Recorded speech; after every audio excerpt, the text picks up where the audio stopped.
इतना रोती थी एंड उस समय कल की भगवान का भी बहुत ज़्यादा था, तो मैं क्या करती थी उनका प्रेयर्स में चली जाती थी। तो एक स्पिरिचुअलिटी का टर्न मेरे अंदर जो आई है, जो मुझे ये सारी चीज़ों को सोचना बंद कर दिया। ऐसा नहीं कि पत्री सर ने बोला इसलिए मुझे अच्छा लगा, सिर्फ ये कॉन्सेप्ट कि दुख को दूर करने वाली कुछ ऐसा चीज़ है, कुछ ऐसा वेपन है। आनापानसति मैंने मेरे खुद का almost more than 5 life times मैंने देखा है, जिसकी वजह से मैं मानती हूँ कि मैं बहुत कुछ अच्छी तरह से बात कर सकती हूँ लोगों के साथ या फिर लोगों को समझ पा रही हूँ।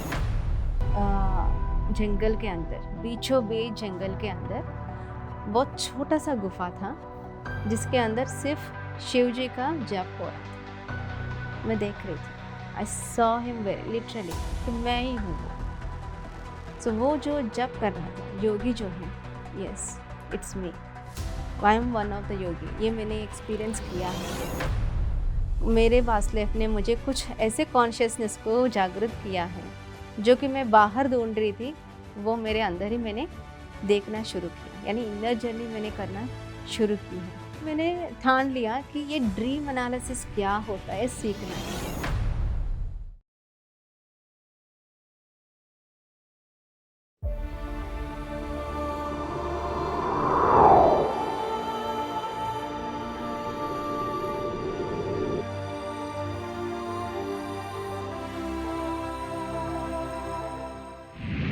नमस्कार दोस्तों, पीएमसी हिंदी के खास कार्यक्रम आत्मा की यात्रा में आप सभी का स्वागत है। आत्मा धरती पर जन्म लेती है अपने आप को समझने के लिए कि मैं कौन हूँ, किस लिए आई हूँ, परंतु वो सभी अपने कर्मों के साथ साथ आती है। उसको जीवन में किसके साथ क्या सीखना है, क्या सिखाना है, सभी उतार चढ़ावों के साथ वो जीवन को निखारती चली जाती है और नए नए अनुभव लेकर उन्हीं अनुभवों के माध्यम से खुद भी सीखती है और औरों को भी सिखाती है। आज हम मिलेंगे प्रवीणा जी से, जो कि आंध्रा से हैं और पिछले 17 साल से ध्यान कर रही हैं। ध्यान के माध्यम से उन्होंने पढ़ लिख कर केमिकल इंजीनियरिंग की पढ़ाई पूरी करके भी अध्यात्म को अपनाया, समझा कि जीवन क्या है, सिर्फ पढ़ाई लिखाई नहीं है, उसके ऊपर भी एक बहुत गहराई से जीवन को समझना है कि मैं कौन हूँ, क्या करने आई हूँ और क्या मुझे करना है। वो इस समय इंडिया में सीनियर एडवाइज़र हैं स्पिरिचुअल टैबलेट्स की। वो काउंसलिंग भी करती हैं, लोगों से सुनती भी हैं और सीखती भी हैं। तो उन्हीं से जानते हैं उनकी सुंदर जीवन की यात्रा को। स्वागत करते हैं उनका। स्वागत करते हैं प्रवीणा जी आपका आत्मा की यात्रा कार्यक्रम में। Thank you madam. सभी मास्टर्स को मेरी तरफ से आत्मपूर्वक आत्मवंदन मास्टर्स। प्रवीणा जी, जैसा कि हम जानते हैं, धरती पर आने के लिए हमें माता पिता चाहिए। तो हम जानना चाहते हैं कि आपके माता पिता कौन थे और आपका बचपन कैसा था। मेरे पिताजी का नाम है बंगारू नायडू, जो कि एक सेंट्रल गवर्नमेंट के छोटा सा एम्प्लॉय है, और मेरी माँ जो होम वर्कर है गंगा तल्ली, जो ने दोनों ने इतना कुछ पढ़ाई व एजुकेशन में तो इतना ज़्यादा नहीं है, बट जो है सही है। उनका जीवन पूरा खेती बाड़ी में ही, फार्मर्स हैं बचपन से, but luckily my father got उनको जनरल गवर्नमेंट में एम्प्लॉयमेंट मिल चुका है। तो मेरा बचपन, जब से मैं पैदा हुई हूँ, तो हमारा पूरा बचपन पूरा हैदराबाद में गुजरी है कि मैं विशाखापट्टनम से, बट ट्रांसफ़र हुआ मेरा पिताजी का हैदराबाद से। तो मेरा बचपन वहीं से शुरू हुआ है, जो कि पूरा एक डेमोक्रेटिक लाइफ है, बहुत ही फ्रीडम वाली लाइफ है। ऐसा नहीं कि तुम्हें यहीं पे रहना है, वहीं पे रहना है। और मेरा नाम वैसे प्रवीणा के नाम से बहुत सारे लोग जानते हैं, जो कि बहुत आसान है पुकारने में, बट मेरा नाम है पायड़ी तलम्मा, जो कि मेरे पिताजी ने खास उनकी जो बुआ है उनका नाम रखी है। तो वैसे मैं तो बहुत चिड़चिड़ करती थी, मुझे ये नाम पसंद नहीं है, क्योंकि हैदराबाद वालों को तो बिल्कुल ये नाम के बारे में पता भी नहीं है कि किस तरह का अम्मा का नाम लगा दिया तुमने। बहुत छेड़ते थे, मुझे बहुत गुस्सा आता था। तो मैं सोच रही थी कुछ नया नाम रख दो मुझे नहीं रखनी है। बट पता नहीं कैसे यूनिवर्स ने प्लान किया है, तो मेरा सर्टिफिकेट में भी बदला ही नहीं नाम पूरा, अभी भी वही नाम है पाइडितलम्मा। तो मैं सोचती थी खास यही नाम मुझे क्यों रखा था।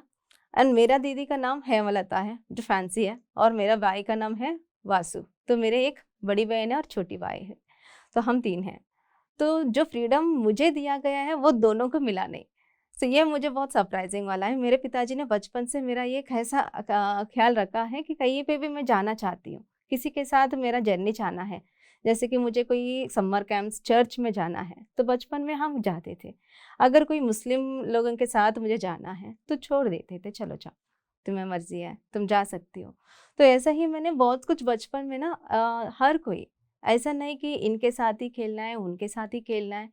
तो मेरा कोई ऐसा रिजिड नहीं था, बहुत ब्रॉड नेचर का ही था, बहुत डायनेमिक थी, हर जगह जाके खेलना वगैरह सब कुछ सीखना। मतलब ऐसा नहीं कि एक ही है, साई सन्निधि जाती थी, हर जगह भजन पे जाती थी। मेरी माँ जो है एज शी इज़ खेती बाती करती थी, एकदम हैदराबाद आए हैं तो वो भी बहुत कुछ सीखना चाहती थी। तब आस पड़ोस से जो भी हैं उनके साथ वो निकल जाती थी, हम भी चले जाते थे। तो बहुत कुछ सीखने मिला बचपन में। तो पढ़ाई वगैरह, हेल्थ इश्यूज़ वगैरह ज़्यादा कुछ नहीं थे। हैप्पीएस्ट फैमिली था, कुछ ऐसा नहीं है। तो मेरा जो बचपन है तो 15 साल तो विशाखापट्टनम में चले गया, बट मेरी दादी माँ की थोड़ा तबीयत ठीक नहीं था, जिस वजह से हमें वाइज़ाग से फिर शिफ्ट होना पड़ा।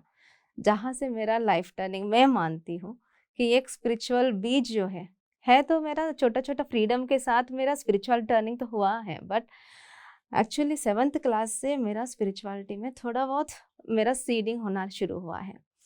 जहाँ मैं ऐसा कह सकती हूँ कि एक हमारी हिंदी टीचर है बुद्धूमती जी, जिन्होंने वजह से मैंने मेडिटेशन शुरू किया। बट ऐसा नहीं पता कि आनापानसति मेडिटेशन है, बट वो ऐसे ही बता दी थी कि बोर्ड के ऊपर एक छोटा सा डॉट लगा के डॉट मेडिटेशन कर लो 5 या 10 मिनट। वहाँ से मेरा शुरुआत हुई। और मुझे मेडिटेशन में इसलिए जाना था क्योंकि मुझे हिंदी बिल्कुल नहीं आती है, क्योंकि बचपन से मेरे पिताजी को हिंदी पता नहीं था तो उन्होंने इसमें लिया ही नहीं। बट ये कंपलसरी मैंडेटरी था, हमारा डॉकयार्ड का स्कूल था, तो वहाँ पे इंग्लिश एंड हिंदी मैंडेटरी है और कोई सिखाने वाला नहीं था। बहुत रोती थी। मैं तो इतना रोती थी, पता नहीं कि मेरा 0 ही आता है, हर एक असाइनमेंट में 0 आता है, क्योंकि मैं पढ़ती नहीं हूँ, समझ में आता नहीं, ये भी नहीं आता है। तो जब मैं मैडम मेडिटेशन करवाती थी तो मैंने उनको बोल दिया मैंने कि मुझे नहीं आता है, मैं नहीं कर पा रही हूँ। तो उन्होंने खास मेरा ध्यान रखा था कि ई से मैंने 7th पब्लिक था उस समय, पब्लिक एग्ज़ाम मुझे अटेंड करनी थी, तो उन्होंने उसी समय से ये मेडिटेशन सिखाया है कि मेडिटेशन ऐसे कर लो कि कुछ ओम लिखा दो, उसको देखते रहो, डॉट लगा लो, उसे देखते रहो, कुछ सोचना मत, बस यही करती थी। और उन्होंने स्लेट के ऊपर से मुझे सिखाना शुरू किया हिंदी। पता नहीं, मैं बहुत डाँटती थी मेरे पिताजी को, क्यों ऐसा स्कूल में डाल दिया जहाँ पे मुझे हिंदी सब सीखना पड़ रहा है, जिससे इतना रोती थी। एंड उस समय कल्कि भगवान का भी बहुत ज़्यादा था, तो मैं क्या करती थी उनका प्रेयर्स में चली जाती थी, पूछती थी, अरे मुझे हिंदी सिखा दो, हिंदी सिखा दो, बट कौन सिखाएगा? खुद सीखेंगे नहीं तो कोई आता ही नहीं। सो खास बुद्धिमती टीचर ने ख्याल रखा, मैंने पूरा वो ई से सीखा था एंड पब्लिक में मेरा 90+ आया। सो बहुत वो ही अच्छा मेरा मेडिटेशन का फर्स्ट सीडिंग था। सीढ़ी था। हाँ, तो आपके परिवार के अंदर आपके भाई-बहन छोटे थे क्या? मेरी बड़ी बहन है, बड़ी मेरी बहन है, बाद हाँ, भाई छोटा छोटा भाई। है, भाई हाँ, छोटा है। हाँ। तो उनके साथ आपका व्यवहार कैसा था? मैं तो बहुत जोवियल हूँ, ऐसा कुछ नहीं कि सब लोग मुझे प्यार करते हैं। ऐसा नहीं कि मैं नहीं रहूँगी तो वो नहीं रह पाएँगे एक्चुअली।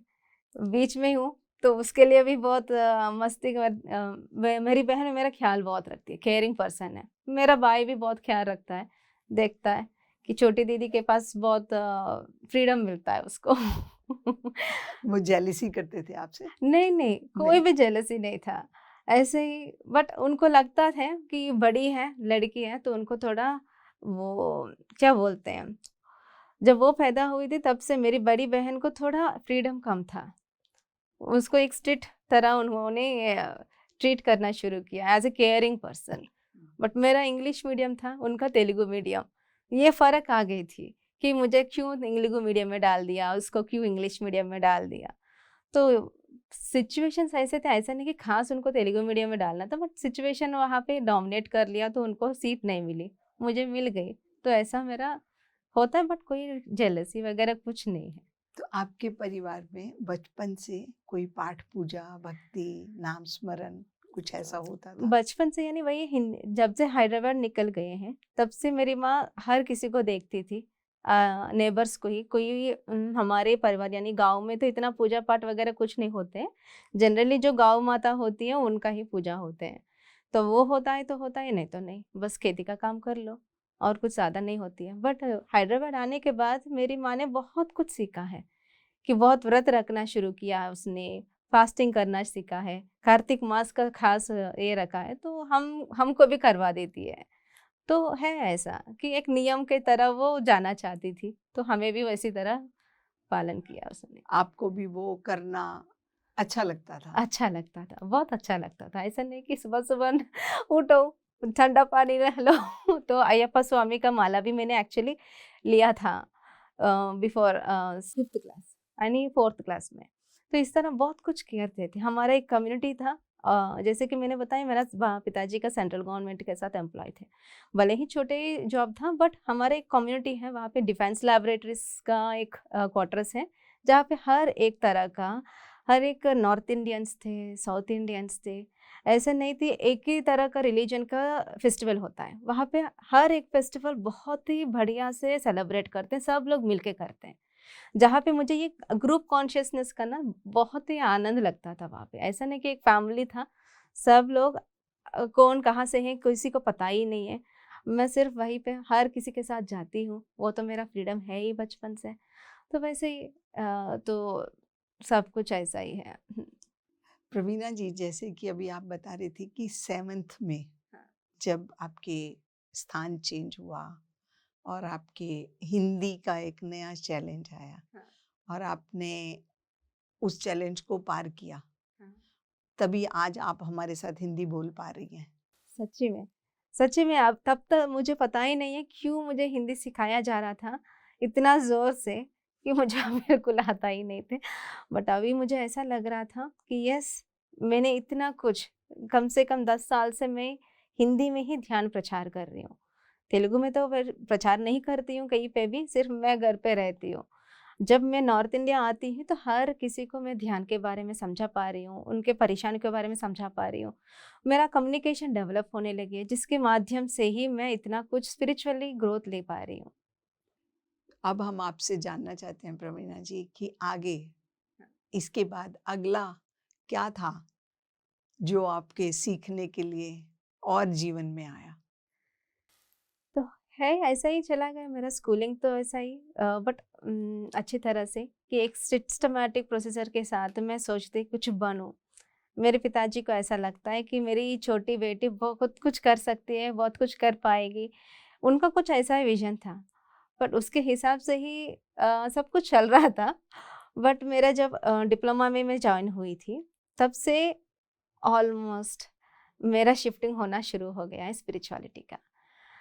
इस स्कूल में जैसा हमारा अभी तो इतना खेलना वगैरह कुछ नहीं होता था, जस्ट पढ़ाई करो बस। कोई अदर एक्टिविटीज़, डांसिंग, स्पोर्ट्स है इंटरेस्ट, तो उतना ज़्यादा वहाँ पे मेरे पिताजी भेजते नहीं थे।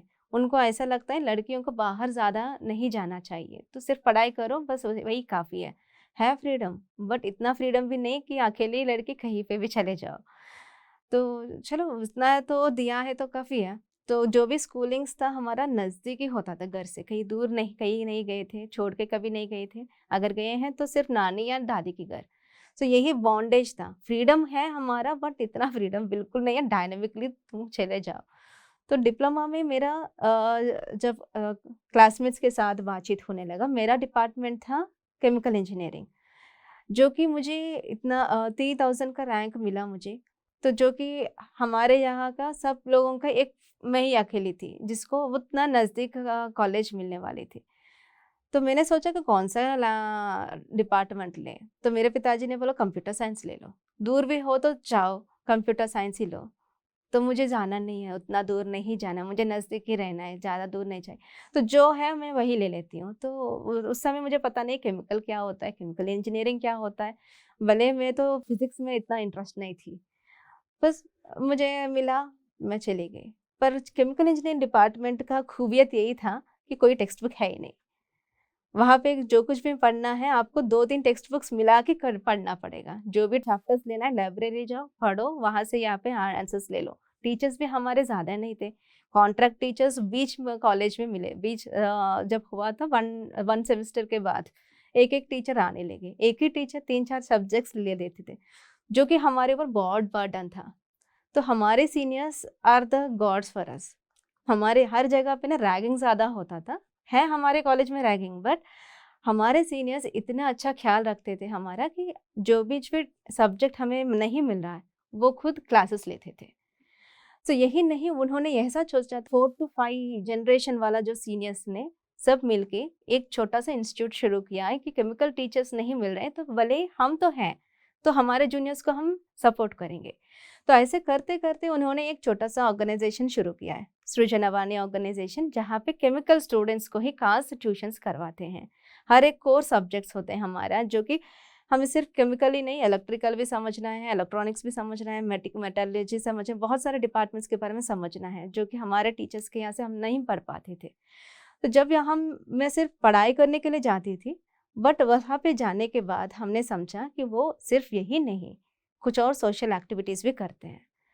तो चलो ठीक है, सुनते हैं, जाते हैं। तो every Sunday they used to gather.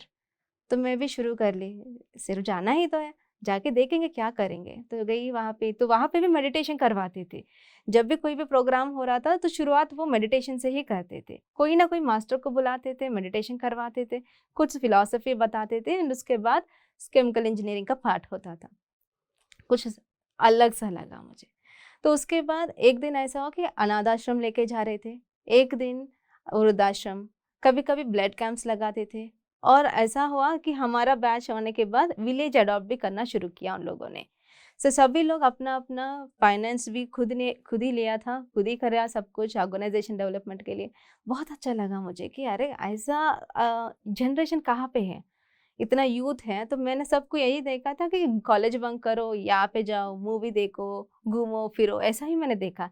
But ये ऐसा ऑर्गेनाइजेशन है कि यूथ पूरा पकड़ के रखा है कि एजुकेशन सबको पता है। तो उनका पूरा प्रिंसिपल्स विवेकानंदा जी का था। और उन्होंने मुझे बोला, यानी सब उनका प्रिंसिपल है कि अगर आपको सर्विस करना है, अनाथ आश्रम जाना है या फिर वृद्धाश्रम जाना है, सर्विसेस अगर करना है, तो उसका एक बेसिक प्रिंसिपल होता है कि वेजिटेरियन बनो। Until you become a vegetarian, you will not get the right to do any service. तन मन धन से अगर कुछ भी करना है, त्रिकरण शुद्धि से आपको करना है, तभी आप कर सकते हो जब आप वेजिटेरियन बन सकते हो। हम तो बचपन से वेरी गुड नॉन वेजिटेरियन, मैं तो बहुत खाती थी। सच्ची में इतना खाती थी, मेरे पिताजी खास मेरे लिए लेते ला के आते थे। तो जब मैंने उनके साथ जर्नी करना शुरू किया, जो राइटियस ह्यूमैनिटी बोला जाता है, वही मेरे अंदर ना वो मानवता जो होती है ना, ह्यूमैनिटी को जागृत किया एक्चुअली। सो स्पिरिचुअलिटी से पहले मेरे अंदर का वो ह्यूमैनिटी को ना धक्का मार के उठा दिया कि मेरे घर में बोलने के लिए सोचती थी कि अरे मुझे नहीं खाना है, तो मेरे पेरेंट्स क्या बोलेंगे, क्या बोलेंगे, बीमार पड़ जाओगी, ये पड़ जाओगे, बहुत सोचती थी। तो विदाउट इंटरेस्ट खाती थी। तो एक दिन मेरे माँ ने बोल दिया, अगर तुम्हें इंटरेस्ट नहीं है, खाने से भी कुछ हजम नहीं होगा, बंद कर दो। तो चलो, भगवान ने मेरे लिए एक आसान रास्ता निकाल दिया, तो मैं वेजिटेरियन बन गई। उन्होंने आपके लिए एक मैसेज, उनके मैसेज माध्यम से आपको एक मैसेज मैसेज मिल गया भेजा, हाँ, कि आपको फ्री कर दिया कि कर आप भी दिया है। करिए, आप इस रास्ते पे चल सकते हैं। यस। सेवा कर सकते हैं, उसके लिए कंपल्सरी है हुँ, कि हम किसी को दर्द ना दें, किसी को दुख ना दें। उसी के लिए आपको शाकाहार बनना पड़ा। यस। बहुत अच्छी बात है। आगे हाँ, और हम और जानते हैं आपसे। तो यही से मेरा जिज्ञासा तो बढ़ गई है कि मुझे कुछ और बनना है, करना है, तो पढ़ाई करती थी। और उसके साथ-साथ एवरी संडे, हर संडे हम घर में, तो घर में नहीं रहती थी, और ऐसा नहीं कि घर में झूठ-वूठ बोल के बाहर जा रही थी। मैं तो सब कुछ बोल के ही जाती थी कि मुझे वहाँ पे जाना है, ये सेवा करनी है, वहाँ पे जाना है, यहाँ पे उस समय तो फ़ोन भी नहीं था। हमारा जब कॉलेज था तब फ़ोन, छोटा-छोटा फ़ोन उसी समय आने वाले थे। तो बिना कोई फ़ोन के एसटीडी बूथ से ही सब कुछ मैं बोल देती थी, अगर मुझे कोई सर्विस के लिए जाना है, या फिर कभी-कभी मुझे मेंटल हॉस्पिटल्स भी वहाँ पे क्लॉथिंग, फ्रूट्स वगैरह बाँटना, वहाँ पे टेक केयर करना, ऐसा जेल्स वगैरह जाना, ऐसा हम वहाँ पे हमारे सीनियर्स लेके जाते थे। तो जब भी हमारा कोई भी फंक्शन होना है या फिर किसी का बर्थडे सेलिब्रेशंस करना है, हमारे क्लासमेट्स खास हम सब मिलके ना डिस्कशंस करते थे। हमारे सीनियर्स ने ये भी सिखाया कि एक अगर आप क्लासमेट्स हो तो आपका एक फैमिली बॉन्डिंग भी होना चाहिए। यानी आप सबको पता होना चाहिए कि आपका ज़िंदगी क्या है, हमारा ज़िंदगी क्या चल रहा है। अगर आपको कोई ज़िंदगी में कोई परेशानी है तो उसे थोड़ा हल कर सकें। तो ऐसा ही हमारा डिस्कशंस चल रहे थे। तो मेरा स्पिरिचुअलिटी का एक बीज समझ सकते हैं कि हमारा एक डिस्कशन चल रहा था। तो सब लोग अपना-अपना परेशानियाँ बोलने लगे। यानी उनका कुछ किसी का माँ नहीं है, किसी का पिताजी नहीं है, किसी का दोनों ही नहीं है। कोई दादाजी या दादी दानी के साथ रहते हैं, किसी के सौतेली माँ के पास रहते हैं, बहुत परेशानियाँ झेल रहे हैं, और किसी का फाइनेंशियली वो ठीक नहीं है तो पार्ट टाइम जॉब पे जाना मैंडेटरी है, तो कोई मैकेनिक को शॉप में काम करता है। कोई ऐसा ही हर किसी का स्टोरी बताता था। तो आई वाज़ थिंकिंग मुझे क्या बोलना है अभी? तो मुझे पूछा गया था, मैंने बोला मुझे कुछ नहीं है। मेरे माँ हैं, पिताजी हैं, मेरे भाई हैं, बहन हैं, जो भी नेबर्स हैं सभी मुझे अच्छे से ख़्याल रखते हैं। सारे रिश्तेदार मुझे इतना प्यार करते हैं कि अभी भी कुछ कोई भी कुछ नहीं बोलता, अरे तुम इतना बाहर जाती हो, तो कोई प्रश्न नहीं पूछता है। इतना अच्छा से मेरा ख़्याल रखते हैं। तो मैं क्या बोलूँ? फाइनेंशियली अगर बोलते थे कि अरे तुम्हारे पिताजी कोई ना कोई लोन वगैरह तो कुछ होगा, पूछो, तुम पूछती नहीं हो, तुम घर का ख़्याल नहीं रखती हो। तो एक दिन मैंने पूछ लिया पिताजी से कि अरे आपका कुछ लोन्स वगैरह कुछ है क्या? तो एकदम मुझे थप्पड़ मार दिया, तुम्हें क्या चाहिए इसके साथ? तुम्हारा कोई लेना-देना नहीं है, तुम पढ़ो बस, तुम पढ़ो, आगे जाके कुछ बनो बस। तो वहीं से मेरा शुरू हुआ है ड्युअलिटी ऑफ थिंकिंग कि मेरा ज़िंदगी ऐसा क्यों है, उन सब का ज़िंदगी ऐसा क्यों है? क्योंकि अब तब तक मैंने ज़िंदगी के बारे में सोचा ही नहीं है। सिर्फ़ मुझे एट प्रेज़ेंट मोमेंट जीना ही अच्छा लगता था कि मैं अच्छी हूँ, वो भी अच्छे हैं, बात कर लिया है, बस घर आ चुके हैं। बस सेवा कर लिया, आ गए। बट उसके बाद जब मेरा ये फर्स्ट सीडिंग हुआ, इसके बाद से जब भी सेवा करने जाती थी, यानी अनाथ आश्रम जाती थी, वृद्धाश्रम जाते थे। वृद्धाश्रम में भी इतना खाना वो नॉन-वेज लगाते थे, मुझसे नहीं हो पाता था, बट ऐसा ही चाहते थे, चलो उनके साथ थोड़ा टाइम बिताना पड़ता है, तो बिता के आते थे। तो ऐसा होता था कि जब रिटर्न आ जाते हैं, तो इतना रो के बोलते थे, "अरे! आपके जैसा हमारे पोती भी थे, पोती हैं, आते नहीं हैं, बेचते नहीं हैं, हमें ऐसा छोड़ के चले गए हैं। बहुत याद आते हैं उनका।" ये सारे चीज़ बोलते-बोलते खुद रो देते हैं और मुझे भी रोना आता है और मैं वहाँ पे जाके क्या कर रहे हैं? मैं ये सोचती थी। इवन अनाथ आश्रम जाते हैं, तो वहीं पे भी यही हो रहा है। हम खुद जाते हैं, सेलिब्रेशन करते हैं, बोलते हैं, तो वो बोलते हैं कि अरे अगर हमारे कोई ख़्याल रखने वाले होते, तो हमारा ज़िंदगी भी आप हाँ, अच्छा होता होगा। अरे! मैंने क्या किया यहाँ पे आके? उनको ही याद दिला दिया, दुःख याद दिला दिया। उनको मैं सोचती थी कि बहुत अच्छा समझा रही हूँ, ये कर रही हूँ, वो कर रही हूँ, बट नहीं, दुखी हो जा रहे हैं सभी लोग। अगर मुझे कुछ करना है, तो वो पूरी तरह से वो दुःख मिटानी है। थोड़ी ना सेवा करके उसको याद करनी है कि ये नहीं करो, वो मत करो, ऐसा नहीं करना था मुझे। उनको ये ऐसा लगता था पैसा देने के बाद, खाना देने के बाद भी वो कंप्लीट हैप्पीनेस हम उनको नहीं दे पा रहे हैं। तो वो मेरे अंदर ना वो बहुत कुछ क्या बोलते हैं कन्फ्यूजन्स आने लगे कि मैं सही मार्ग पे हूँ कि नहीं? सेवा मुझे करना है कि नहीं? क्या करना है? क्या करने से उनका दुःख पूरी तरह दूर से हो सकता है। दूर कर सकते हैं? तो यही था मेरा क्वेश्चन। वहीं से मेरा बहुत सारे क्वेश्चन्स आने लगे। ऐसा कोई प्रवीणा जी कोई इसी ड्यूरेशन के अंदर आपका कोई खास चैलेंज आया हो जो आपकी मेमोरी में बहुत ज़्यादा प्रोमिनेंट हो? इसी में मतलब जैसे भी मैंने बताया कि जेल्स वगैरह, मेंटल हॉस्पिटल्स जाती थी, अनाथ आश्रम अनाथ जाते। आश्रम्स जाती थी। तो हर जगह मुझे यही प्रश्न ज़्यादा होता था, यही ज़्यादा होती थी कि हर एक का ज़िंदगी क्यों अलग है? इतना सेवाएँ इतने लोग देने के बाद भी क्यों वो अपना रोना बंद नहीं करते? ये मेरा चैलेंज था कि उनका दुःख नहीं मिटा सकते, एटलीस्ट वो खुद क्यों रोते हैं इतना? एक बार एक के बारे में बोला है, एक के पास जाके रोया है, दूसरी बार जब जाते हैं, द सेम थिंग हैपेंस। हर जगह यही हो रहा है, हर जगह हर किसी का परेशानी जो होती है उसका टीयर्स के साथ ही जुड़े होते हैं। और उसी समय मेरी दादी माँ की एक मौत हो गई थी एक्चुअली, जो कि मुझे बहुत कुछ और क्वेश्चंस में लेके गई थी एक्चुअली, जिन्होंने ऑलमोस्ट 15 दिन बेड के ऊपर गुजर के कुछ बिना खाए पिए वो तड़पते तड़पते मर गई थी।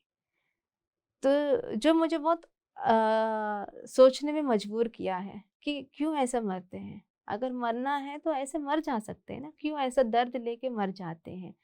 तो इतना ये भी अलग सा दुख था, ये भी अलग सा पीड़ा है उनका, ऐसा क्यों करना है। भगवान है तो ऐसा थोड़ी ना करता है, ऐसा नहीं करना चाहिए।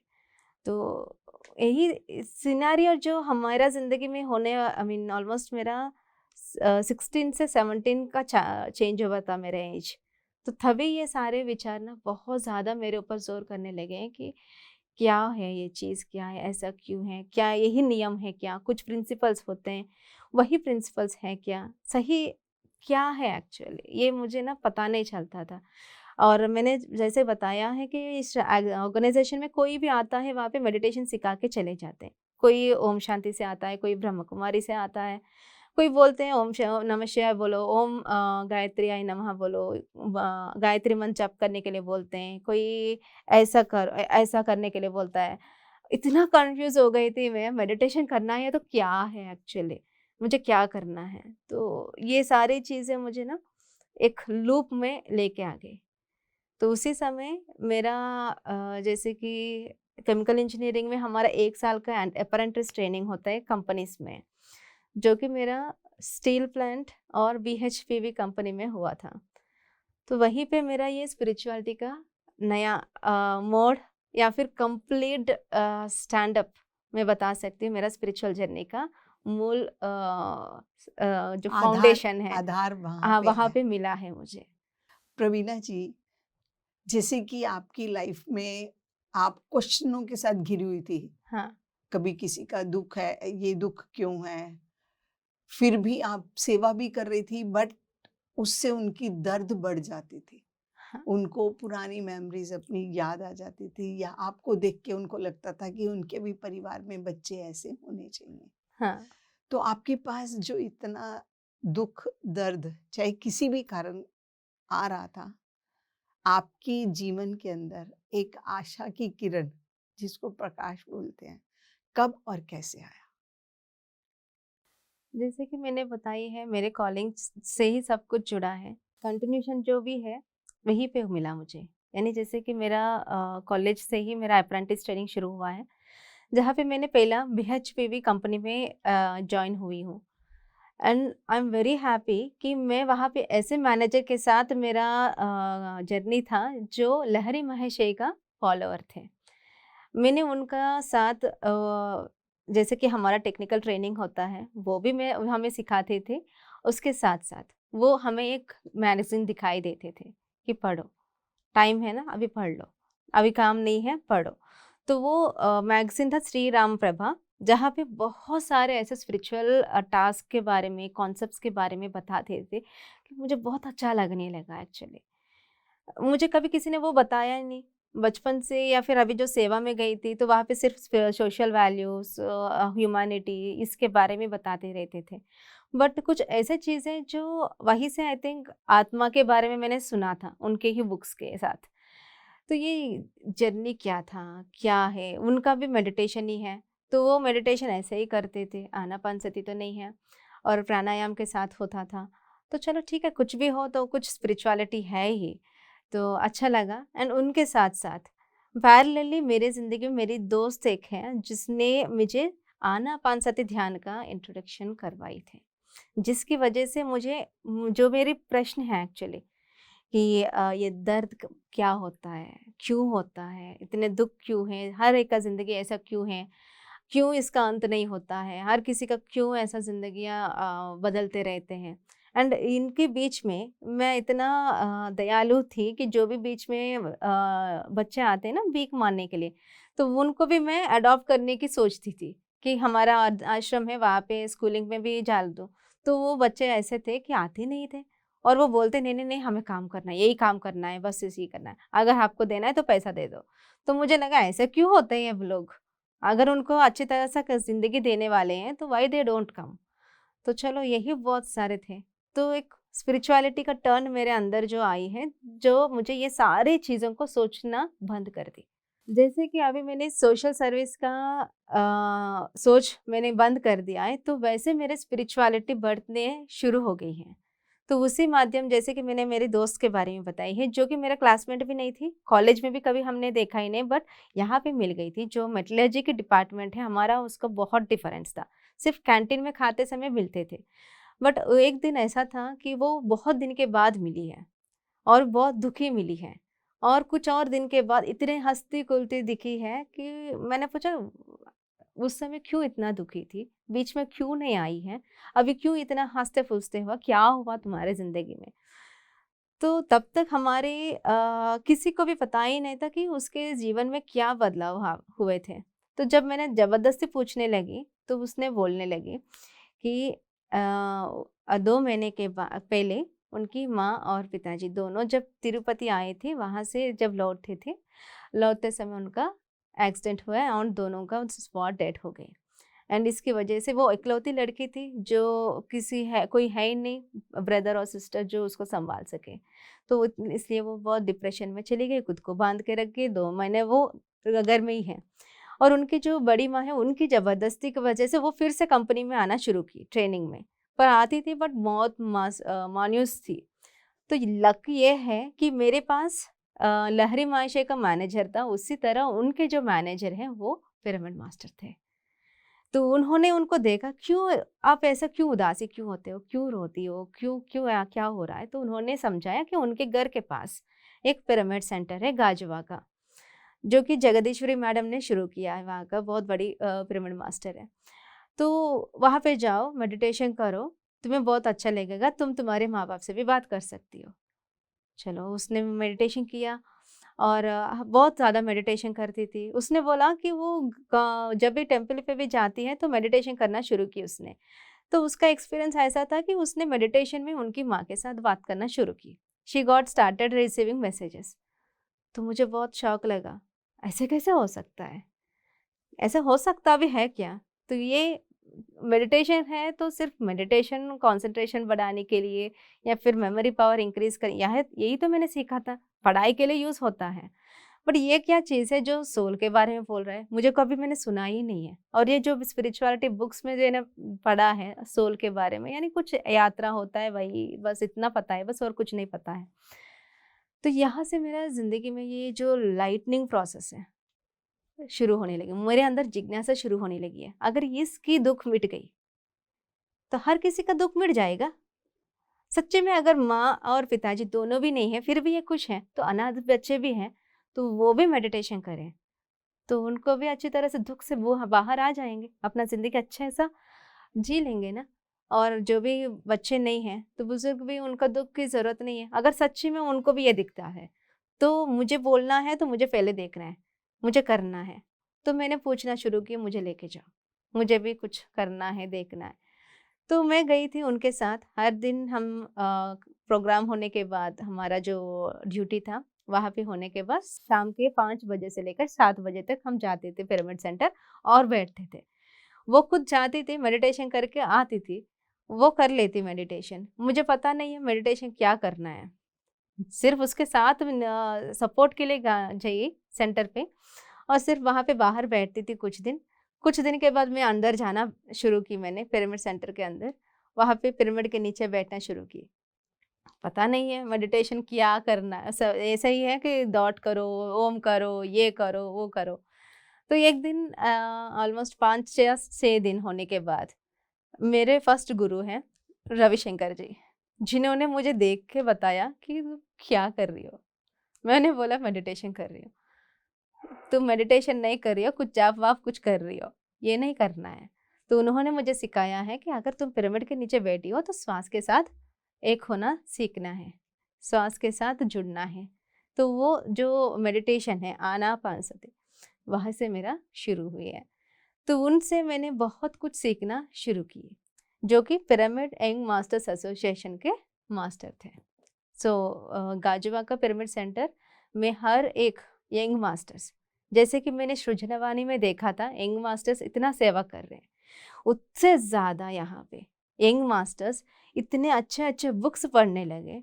मैंने कभी सोचा भी नहीं था कि यंग मास्टर्स यानी यूथ जो है वो ऐसे बुक्स पे पढ़ते हैं क्या, क्यों आके मेडिटेशन करते हैं, जाते हैं कुछ खेलते हैं या फिर मैक्सिमम सोशल सर्विस कर सकते हैं, बट स्पिरिचुअलिटी में आ सकते हैं क्या। मैंने वहीं पे मैंने देखा था और मेरे अंदर वो जिज्ञासा और बढ़ने लगी। जैसे कि इसकी जीवन के बदलाव ने मुझे कुछ सीखने के लिए मजबूर कर दिया, तो उसी वजह से मेरा ज़िंदगी में कुछ और बदलाव आने लगे। बातचीत करते थे, जो भी यंग मास्टर्स वहाँ पे आते थे उनका एक डिस्कशन चल रहा था टेलीपैथी के बारे में। ये क्या होता है? मैंने कभी सुना ही नहीं है। और ये टेलीपोर्टेशन के बारे में और सोल का जो एक्सपीरियंसेस है, चैनलिंग के बारे में, बहुत बड़े-बड़े वाक्य हैं जो मैंने सुना ही नहीं कभी तक। अभी तक मुझे आत्मा ही बहुत बड़ी चीज़ थी। जब मैंने परमा में एंटर की, जब इन सब के साथ बातचीत करना शुरू की, तो बहुत कुछ चीज़ें जो कि किसी को भी पता ही नहीं है नॉर्मल लाइफ में, कॉमन ज़िंदगी ऐसे जी के चला जा रहे हो अपना ज़िंदगी। बट यहाँ पे हमारा जो मैंने शामिल होना शुरू की, मुझे कुछ सीखना था, कुछ आगे बढ़ना था, तो इनके साथ जुड़ के सबके साथ हमारे एक एंजॉयमेंट साइंस एकेडमी आनंद ब्रह्मा की तरफ से पत्री सर ने इनॉग्रेट किया था। तो उसमें आर्ट्स के साथ डांस, म्यूजिक या इंस्ट्रूमेंटल्स ये सब कुछ सिखाते हुए बच्चों को ध्यान सिखाते थे। तो वहाँ पे उन लोगों ने मुझे पूछा, हिंदी इंग्लिश तुम्हें आती है तो तुम वहाँ पे आके थोड़ा सर्विस देना चाहती हो तो दे दो। चलो ठीक है, मैं तो तैयार हूँ, आ जाती हूँ। तो हर दिन मैं जाती थी सबके साथ। अब जब बच्चे नहीं आते थे, we used to do practicals, जैसे कि टेलीपैथी। तुम बाहर चले जाओ, मैं अंदर रह जाता हूँ, मैं मैसेज भेजने वाला हूँ, तुम्हें मिसी मिला कि नहीं। सो ऐसी तरह हमने एक्सपीरियंसेस करना शुरू किया कि यस, हो सकता है। प्रवीणा जी, आपने जिज्ञासा बढ़ा दी हमारे। अब हम आपके अपने पर्सनल अनुभव, चाहे वो टेलीपैथी के हैं, सीख रहे थे वो अलग चीज़ है, हाँ। पर आपका अनुभव जानना चाहते हैं कि आपके टेलीपैथी के क्या अनुभव थे? अपना पर्सनल कोई अनुभव हमें बताइए। हाँ, हैं बहुत सारे ऐसे ही जो कुछ भी मैसेजेस मुझे भेजना था, जैसे कि मेरे पिताजी से मेरे माँ से, जैसे कि मैंने बताया फ़ोन-वोन तो है ही नहीं हम सामान हमारे पास। तो उसके बाद ही फ़ोन मिला है मेरे साथ में, तो मैंने मेरा प्रैक्टिकल्स मैक्सिमम मेरे पिताजी के साथ करती थी। जो भी मैसेज मुझे बोलना था कि वो उनको बोल देती, या फिर कुछ लेट होता है, मेडिटेशन में जाती थी, तो वो मेरे पिताजी को अच्छा नहीं लगता था। सर्विस में जाती थी तो उनको अच्छा लगा कि अरे मेरी बेटी कुछ सेवा दे रही है।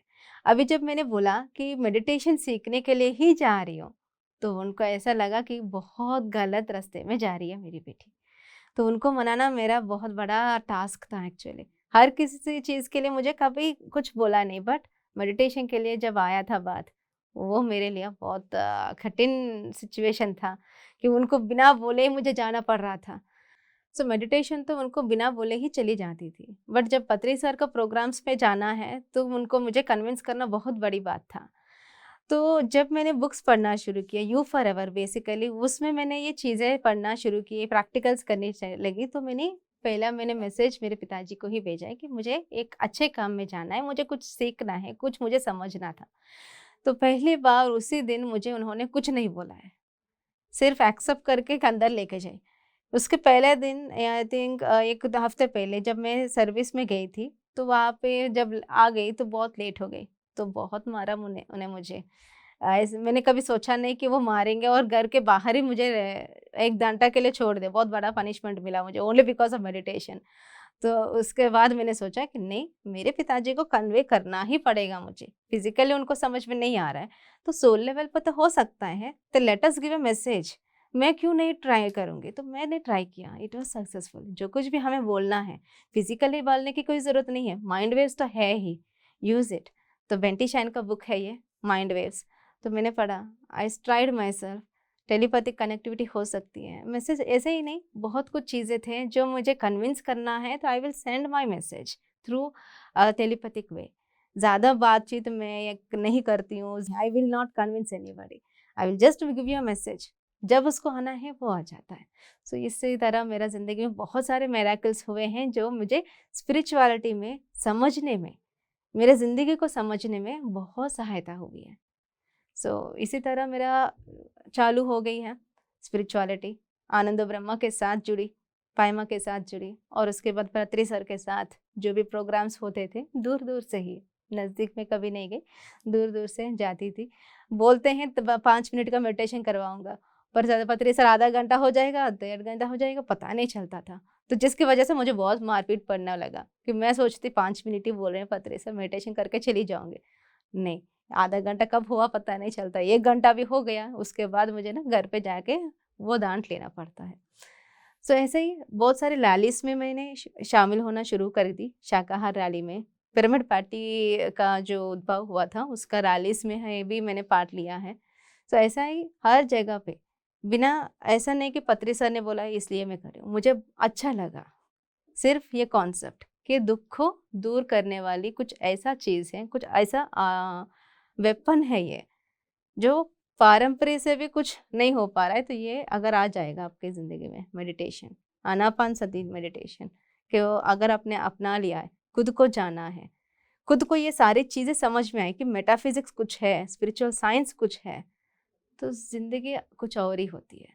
तो आपकी ज़िंदगी में प्रवीणा जी, जैसे कि टेलीपैथी हो गया, हाँ, इसके साथ बहुत से मास्टर्स को पास्ट लाइफ्स दिखाई देती हैं। हाँ, तो क्या आपको अपने इस ध्यान के प्रोसेस में पास्ट लाइफ्स दिखाई दी? हाँ। उसके बारे में जानना चाहते हैं। ये जर्नी मैंने तो सिर्फ एक्सपेरिमेंट्स की तरह से ये सारी चीज़ें सीखना शुरू किया है एक्चुअली, बट उसके साथ साथ ही जैसे कि मैंने बोला चैनलिंग, वो भी कुछ चीज़ है जो कि मैंने सिर्फ न्यूटन सर के यहाँ से सुना था। उनका सेशन हुआ था वहाँ पे गाजवाका में, मैं सुना था मैंने, बट एक्टिवली पार्टिसिपेट नहीं कर पाई, but we had to try it, हमने ट्राई किया है। तो यस, मैंने मेरे खुद का ऑलमोस्ट मैं मोर देन 5 लाइफ टाइम्स मैंने देखा है, जिसकी वजह से मैं मानती हूँ कि मैं बहुत कुछ अच्छी तरह से बात कर सकती हूँ लोगों के साथ, या फिर लोगों को समझ पा रही हूँ, या फिर उनको जो समझाने की ज़रूरत होती है, वो जो बातें जो कि कोई मुझे हमें बुक्स में नहीं मिलते हैं, वो मैं कर पाती हूँ। तो तो इतना आपकी तो बता सकती हूँ। आपकी एक पास्ट लाइफ के बारे में हम जानना चाहते हैं, जो आपके लिए सबसे इम्पोर्टेंट थी। मेरे बहुत सारे एक्सपीरियंसेस मैंने खुद देखा था, जिसमें मैंने पेन, बहुत सारे लोगों ने इतना पेन ले रहे थे, इतना ज़्यादा पेन ले रहे थे, but I found a person जो कि बहुत गहर जंगल के अंदर, बीचों बीच जंगल के अंदर, बहुत छोटा सा गुफा था जिसके अंदर सिर्फ शिव जी का जप हो रहा था। मैं देख रही थी, I saw him very literally, कि मैं ही हूँ वो। सो वो जो जप कर रहा था, योगी जो है, yes, it's me, I am one of the योगी, ये मैंने एक्सपीरियंस किया है। एंड फ्रॉम द डे मुझे इतना एक्सपीरियंसेस मेरे अंदर से बदलाव आने लगे कि जो मैं इतना डायनेमिक से बात करती थी, मेरे बातों में चेंज ओवर आने लगा, मेरे बात करने की ढंग जो है वो बदलने लगी, मेरे बॉडी लैंग्वेज में बदलाव आ चुके हैं। सो जो मैं बता सकती हूँ कि यस, मेरे वासलेफ ने मुझे कुछ ऐसे कॉन्शियसनेस को जागृत किया है जो कि मैं बाहर ढूंढ रही थी, वो मेरे अंदर ही मैंने देखना शुरू किया, यानी इनर जर्नी मैंने करना शुरू की है बड़ा है, बहुत कुछ पढ़ लिया है, समझ में आ रही है, कॉम्प्रोमाइज़ हो रही हूँ, कन्विंस कर रही हूँ, बट अंदर से जो गट फील होना है वो तभी मुझे मिला जब मैंने पास्ट लाइफ मेरा खुद मेरे मेडिटेशन में साथ मैंने किया और देखा, एहसास किया। तो जैसा कि बुद्धा बोलते हैं हमेशा कि आप कुछ भी पढ़ लेते हो, किसी से सुन लेते हो, उसको तब तक मत अपना लो जब तक आपका वो अपना अनुभव ना बन जाए। ना बन जाए। तो आपने ये अनुभव जब आपका बनना शुरू हो गया, हाँ, उसके बाद आपका विश्वास और और ज़्यादा पक्का हो गया। यस। इसके आगे की हम जर्नी जानते हैं, क्योंकि पास्ट लाइफ के साथ-साथ बहुत लोगों को एस्ट्रल ट्रैवल भी होता है। हाँ, एस्ट्रल ट्रैवल में भी बहुत कुछ लोग समझते हैं, सीखते हैं, अपनी पास्ट लाइफ भी देख लेते हैं और फ्यूचर भी देख लेते हैं हाँ, बहुत बारी। यस। और बहुत सा ज्ञान लेकर आते हैं बार बार। तो आपके साथ ऐसा कोई अनुभव हुआ? मेरे जैसे कि मेरा ज़्यादा कनेक्टिविटी ड्रीम्स से होता है। सो जो भी ड्रीम्स हैं वो एस्ट्रल ट्रैवल के हिसाब से ही होता है, वो कंटिन्यूटी होता था। अगर कोई ड्रीम या एक्सपीरियंस या विजन मुझे दिखाई देता है तो इट वाज लाइक 3 या 4 दिन कंटिन्यूटी होता है।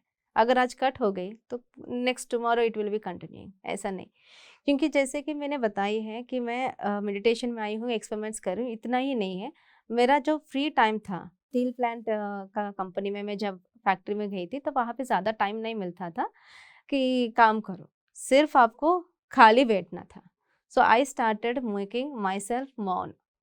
मैंने ये रमन महर्षि का बुक पढ़ा है, तो मौन करना शुरू की मैंने completely like 16 days to 17 days मैंने खुद किया था। सो मौन किया मौन आपने इतने किया। दिन? हाँ, मौन करती थी and 6 to 7 hours continuous meditation करती थी। क्योंकि वहाँ पे लड़कियों को ज़्यादा अलाउ नहीं था स्टील प्लांट ऑफिस में, क्योंकि वो बहुत हीट वाला था। तो उन्होंने सिर्फ अटेंडेंस लेते थे और भेज देते थे। घर जाके मुझे क्या करना है? मुझे और कहीं नहीं जाना था। So I used to sit in pyramid centre. तो ऑलमोस्ट 10 ओ क्लॉक अगर मैं बैठ जाती थी तो ऑलमोस्ट 6 हो जाता था। सो आई सिंगल सिटिंग में बैठती थी। सो ऐसा नहीं कि मैंने सिर्फ आई हूँ, बुक पढ़ी हूँ, सबके साथ मिली हूँ, तो सब कुछ मैंने कर लिया है, नहीं। मुझे जो कुछ भी अंदर से मैसेज आता था, मैंने जो भी पढ़ा है, तो मुझे वो करके ही देखना है, अंटिल आई इम्प्लीमेंट। मुझे कुछ किसी को बोलना नहीं है। तो मुझे ये बताया गया है तो आई विल डू इट। तो मैंने करना शुरू किया है। ज़्यादा घंटों-घंटों ध्यान करती थी। बहुत सारे मैसेजेस मुझे मिलने लगे, बहुत सारे श्लोक मुझे दिखने लगे, बहुत सारे क्लियरवॉयंस यानी बातें सुनने लगी मैं।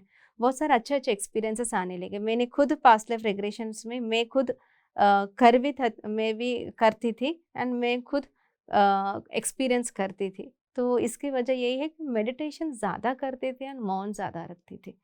और मेरा जो ज़िंदगी में मेरा जो फूड डाइट वगैरह सब कुछ वो तो नॉमिनल हो चुका है सब कुछ। तो इस तरह मेरा ज़िंदगी में बहुत कुछ बदलाव ऐसे ही हो गए हैं।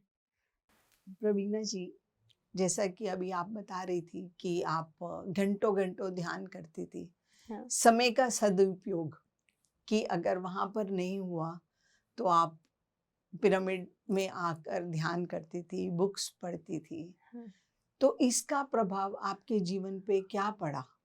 आप किस तरीके से और आगे, कि आपकी लाइफ का पर्पस क्या है? आप कौन हैं? क्यों आए धरती पर? जो आपके पहले क्वेश्चंस चल रहे थे, उन सब के उत्तर आपको कब और कैसे मिले?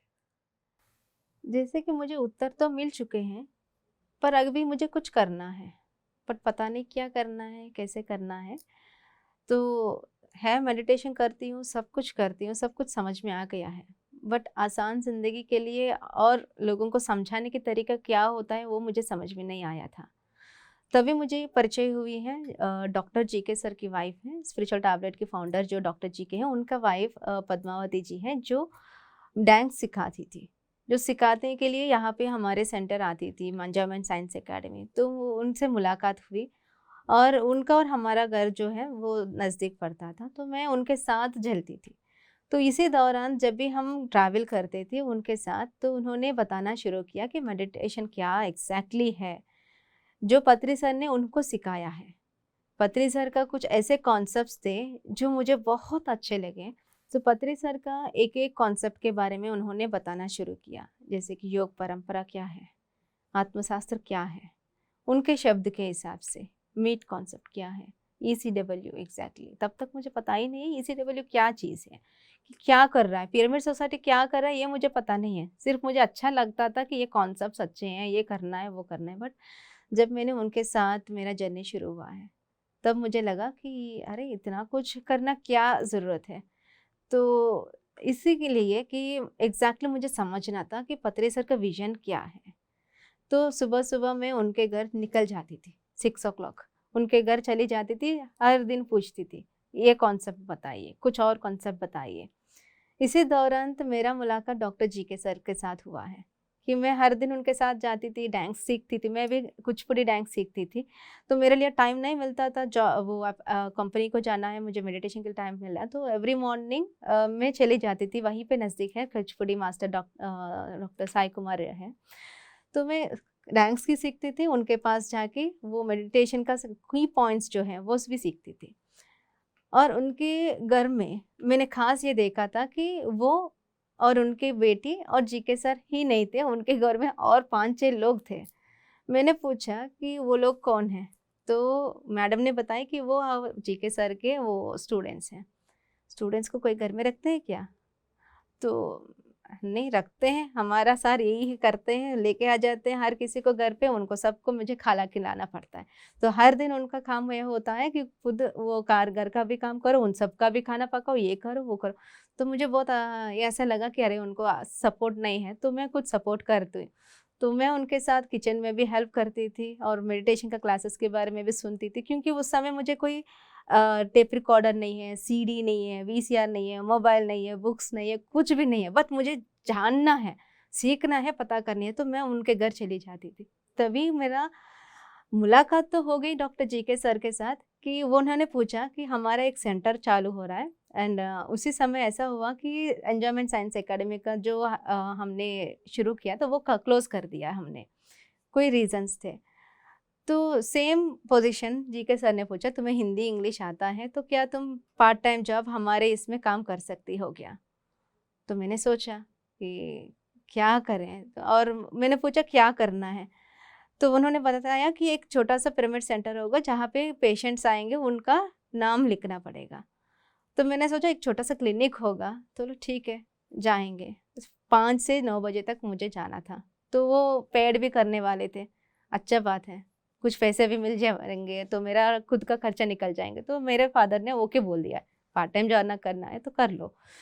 पढ़ाई होता था और उनके सेंटर गई थी। पहली बार जब उनके सेंटर में गई थी, डॉक्टर जी के सर के सेंटर, जब मैंने पिरामिड सेंटर गई थी, वहाँ पे भी यही पिरामिड्स हैं, यहीं पे भी वही पिरामिड्स हैं, वहाँ पे भी वही बुक्स हैं, यहाँ पे भी वही बुक्स हैं। खास बात क्या है इनके अंदर, क्यों इसने इतना कुछ बोल बोल के रखा? ध्यान आरोग्य ना नाम था वहाँ पे, रियल रिलीफ सेंटर। मुझे पता नहीं वहाँ पे क्यों गई हूँ। मेरा पर्पस ऐसा घुमा के लेके जा रहा था, हर किसी का पास, हर एक मास्टर के पास, एक ही जगह पे नहीं, हर किसी के पास जाती थी। चलो ठीक है, कुछ सीखना है तो जाएंगे, सीखना है तो सीखेंगे, इफ नॉट काम करके आ जाएंगे, और ज़्यादा नहीं करूँगी। तो मेरा काम था जो भी मास्टर आएंगे उनको मेडिटेशन सिखाना, वो तो मुझे आता है, चलो ठीक है सिखा देती हूँ। तो वही मैंने सोचा यही पर्पस होगा, मेडिटेशन। बट एक रूम खास था जहाँ पे सिर्फ जीके सर जाते थे और एक पेशेंट जाता था। मुझे और जिज्ञासा होने लगा। मेडिटेशन करने से मैंने टेलीपैथी होता है मैंने समझा है, पास्ट लाइफ रिग्रेशंस होता है, या फिर चैनलिंग कर सकते हैं, या फिर बहुत कुछ आत्मा के बारे में समझ सकते हैं, खुद के कर्मा के बारे में समझ सकते हैं। ये फिर से क्या कर रहे हैं, क्या चीज़ है जो उनके अंदर हो रहा है, मुझे जानना था। जिज्ञासा और बढ़ने लगा। मैंने पूछा सर को, सर आप हीलिंग कुछ करते हो क्या, कुछ वो वगैरह कुछ करते हो क्या वहाँ अंदर जाके? तो उन्होंने बोला नहीं नहीं कुछ नहीं करता। तो और मुझे अंदर से ना वो आ गई है कि जो भी पेशेंट आता है बहुत हैप्पीली चले जाता है, बहुत सेटिस्फैक्शन उनके दिल से निकलता है, या फिर आंखों में मुझे दिखाई पड़ता है। जब जितना भारीपन से लोग आते हैं उससे ज़्यादा सेटिस्फैक्शन से बाहर चले जाते थे। मुझे वो फील मुझे अच्छा लगा।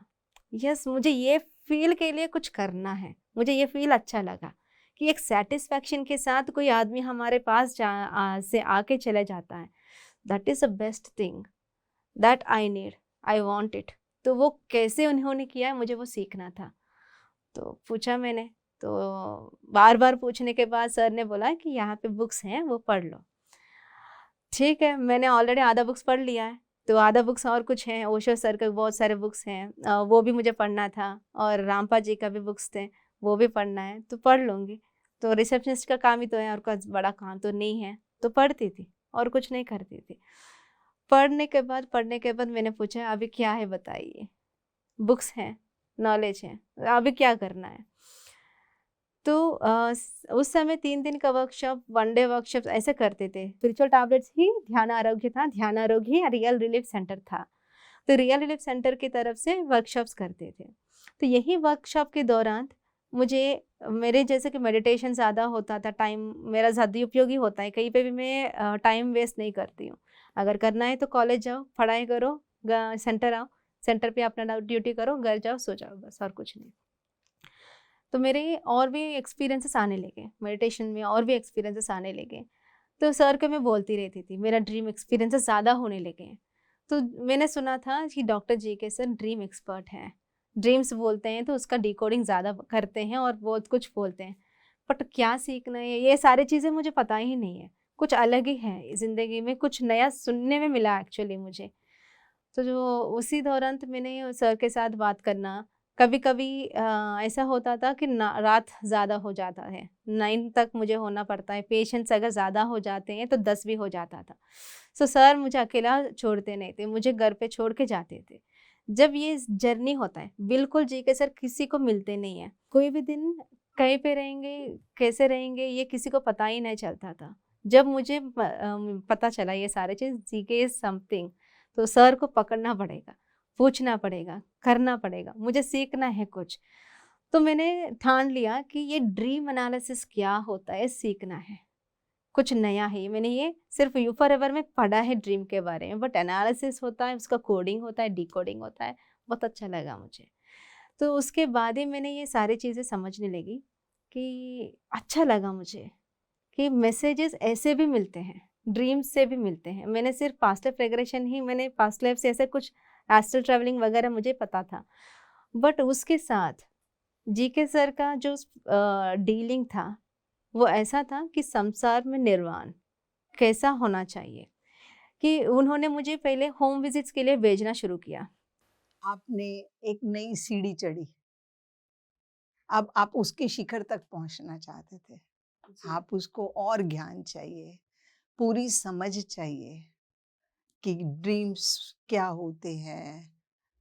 वो जीके सर पेशेंट्स के साथ मिलते हैं तो कैसे बात करते हैं, क्या बात करते हैं, कैसे पेशेंट्स खुश होके अपने दुख को भूलकर बाहर आ जाते हैं।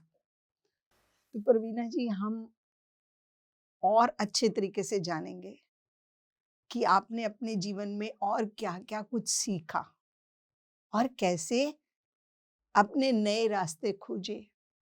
जी, हम पुनः मिलते हैं आपसे अगले एपिसोड में, तब तक के लिए आज्ञा चाहते हैं। धन्यवाद। धन्यवाद मैडम। दर्शकों, हमें प्रवीणा जी की आत्मा की यात्रा से अभी तक बहुत कुछ समझा है, सीखा है, कैसे उन्होंने जीवन के अंदर धीरे धीरे सीखते सीखते अपने लाइन को पूरी तरह से क्लियर करते हुए आगे बढ़ती चली जा रही है।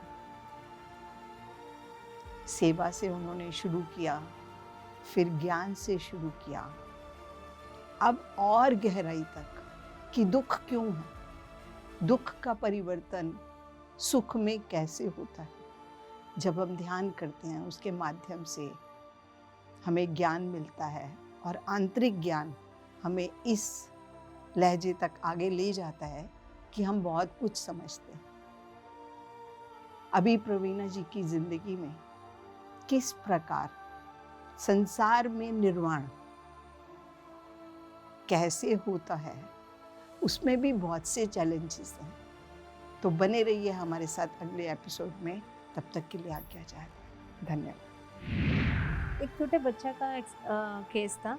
बचपन से ही, पैदा होने से ही बच्चे का एक बीमारी है, ब्लिस्टर्स आते थे। उसके बॉडी के अंदर से अपने आप उबलते हुए एक ब्लिस्टर आता है, फट जाता है, खून आ जाता है। उसके बाद कुछ अगर वो रब कर लिया तो और भी उसका बिगड़ जाता है। तो ऑटोमेटिकली ये ब्लिस्टर्स पूरे शरीर में आता है।